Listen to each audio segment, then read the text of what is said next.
നമസ്തേ.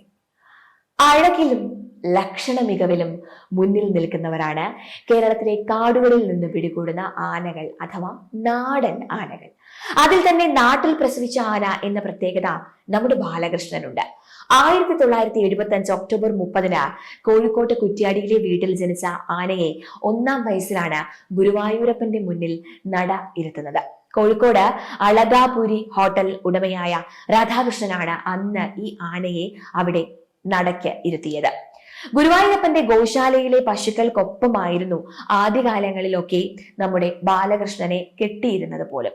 അവിടുത്തെ പശുക്കളുടെ പാലു കുടിച്ചാണ് ഗുരുവായൂരപ്പന്റെ മാനസപുത്രനായി ബാലകൃഷ്ണൻ അവിടെ വളർന്നത്. അത്രയും ഇന്ന് 10 അടി ഉയരവും വാൽ ചെവിയും നിലത്ത് ഇഴയുന്ന തുമ്പിയും ഇരിക്ക സ്ഥാനത്തിന് മുകളിൽ ഉയർന്നു നിൽക്കുന്ന തലക്കുനിയുമായി സർവ ലക്ഷണങ്ങളും തികഞ്ഞ ഗുരുവായൂരപ്പന്റെ ഗജനിരയിലെ ഏറ്റവും ഉയരം കൂടിയ നാടൻ ആനയാണ് ഇപ്പോൾ ബാലകൃഷ്ണൻ. ഒരുപാട് കാലം കെട്ടുതറിയിൽ മാത്രമായി ഒതുങ്ങിയ ബാലകൃഷ്ണന്റെ ജീവിതത്തിലേക്ക് ഒരു മാറ്റം കൊണ്ടുവരുന്നത് 8 വർഷങ്ങൾക്ക് മുൻപ് ആനക്കാരനായി ചുമതലയേറ്റ ചേർത്തല സ്വദേശിയായ സുമലാലാണ്. 9 വർഷത്തോളം ആനക്കോട്ടയ്ക്ക് പുറത്തേക്ക് കൊണ്ടുപോകാത്ത ആനയെ സുമലാൽ ഏത് എഴുന്നള്ളിപ്പിനും തിടമ്പെടുത്ത് എഴുന്നള്ളിക്കാവുന്ന ഒരു മിടുക്കനായ എഴുന്നള്ളിപ്പ് ആനയാക്കി തന്നെ മാറ്റുകയായിരുന്നു. ഇപ്പോൾ എല്ലാ എഴുന്നള്ളിപ്പുകൾക്കും നായക സ്ഥാനമാണ് നമ്മുടെ ബാലകൃഷ്ണനുള്ളത്.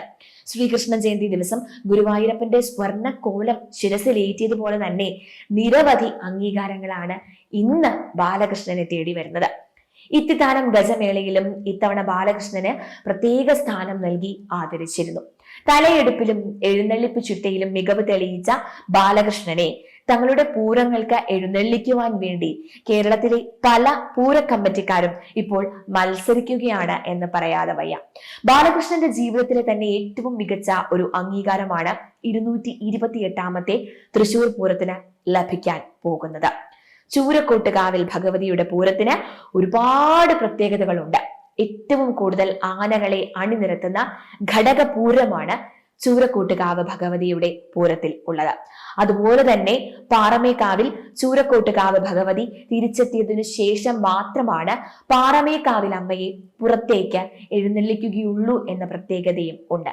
അങ്ങനെ തൃശൂർ പൂരത്തിന് ഏറെ പ്രാധാന്യമുള്ള ചൂരക്കോട്ടുകാവിലമ്മയുടെ തിടമ്പെടുക്കാൻ ഇത്തവണ ഭാഗ്യം ലഭിച്ചിരിക്കുന്നത് നമ്മുടെ ബാലകൃഷ്ണനാണ്. പാറമേക്കാവിന്റെ സഹായത്തോടു കൂടിയാണ് ചൂരക്കോട്ടുകാവ് കമ്മിറ്റി ബാലകൃഷ്ണനെ ഇവിടേക്ക് കൊണ്ടുവരുന്നത്. ഒരു കാലത്ത് കൊമ്പില്ലാ കൊമ്പൻ എന്ന പേരിൽ പലരും മാറ്റി നിർത്തപ്പെട്ട ആനയായിരുന്നു നമ്മുടെ ബാലകൃഷ്ണൻ. എന്നാൽ ആനയുടെ യോഗ്യത തിരിച്ചറിഞ്ഞ ചൂരക്കോട്ടുകാവ് കമ്മിറ്റി തന്നെയാണ് ഈ ഒരു നിർണായകമായ തീരുമാനത്തിന് ധൈര്യം കാണിച്ചത്. തിരുവമ്പാടി പാറമേക്കാവ് ദേവസ്വങ്ങളുടെ പൂർണ്ണ പിന്തുണയോടുകൂടിയാണ് ഈ ഒരു തീരുമാനം എടുത്തിരിക്കുന്നത്.